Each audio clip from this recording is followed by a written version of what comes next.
இன்றைக்கி நம்மளுடைய சேனலில் கேரட் பொரியல் வந்து எப்படி செய்கிறதுன்னு தான் பார்க்க போகிறோம்.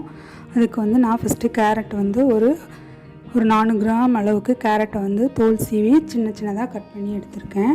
இப்போ எப்படி செய்கிறது வந்து பார்க்கலாம் வாங்க. இப்போ கடாய் வந்து நல்லா ஹீட் ஆகிடுச்சு. இப்போ நான் 1 டேபிள் ஸ்பூன் அளவுக்கு வந்து ஆயில் சேர்த்துக்கிறேன். எண்ணெய் ஹீட் ஆனதுக்கப்புறமா நம்ம கடுகு சேர்த்துக்கலாம்.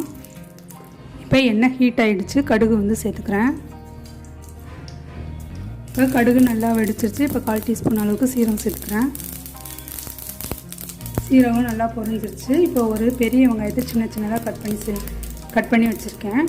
2 பட்டை வத்தல், கொஞ்சோண்டு கருவேப்பிலை, இதையும் வந்து இது கூட சேர்த்துக்கலாம். நல்லா எண்ணெயிலே வதக்கி விட்டுறலாம்.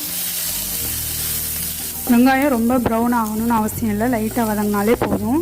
இப்போ வந்து நம்ம கட் பண்ணி வச்சுருந்த கேரட்டையும் இது கூட சேர்த்துடலாம். இது நல்லா எண்ணெயோடையே நல்லா வதக்கி விட்டுறலாம். தண்ணி சேர்க்க வேணாம், கேரட்லேயே கொஞ்சம் தண்ணி வரும், அதனால் நம்ம தண்ணி சேர்க்க தேவையில்லை. இதை மூடி வைக்கும்போது அதுலேருந்தே தண்ணி வரும், அதனால் நம்ம தண்ணி ஊற்ற வேண்டாம். இப்போ இதை நல்லா மிக்ஸ் பண்ணி விட்டாச்சு. இப்போ தேவையான அளவு உப்பு சேர்த்துடலாம்.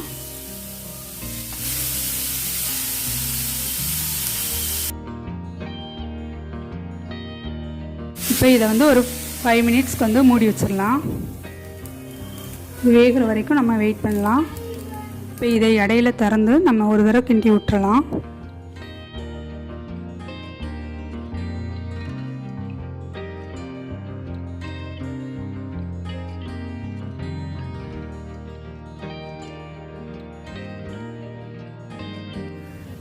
இப்போ கேரட் வந்து வெந்துருச்சான்னு பார்க்கலாம்.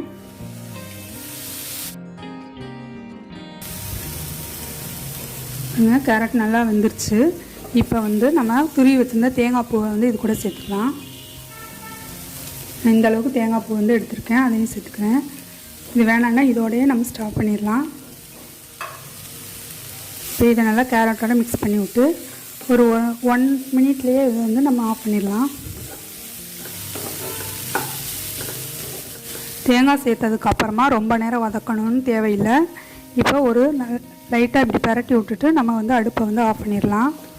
இப்போ நம்மளுடைய கேரட் பொரியல் வந்து ரெடி ஆகிடுச்சு. உங்களுக்கு என்னோடய வீடியோ உங்களுக்கு பிடிச்சிருந்துச்சுன்னா லைக் பண்ணுங்கள், ஷேர் பண்ணுங்கள், சப்ஸ்கிரைப் பண்ணுங்கள்.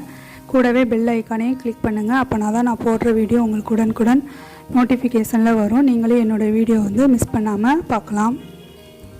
வாங்க இப்போ வந்து நம்ம அடுப்பை ஆஃப் பண்ணிடலாம். நம்மளுடைய கேரட் பொரியல் தயாராகிடுச்சு.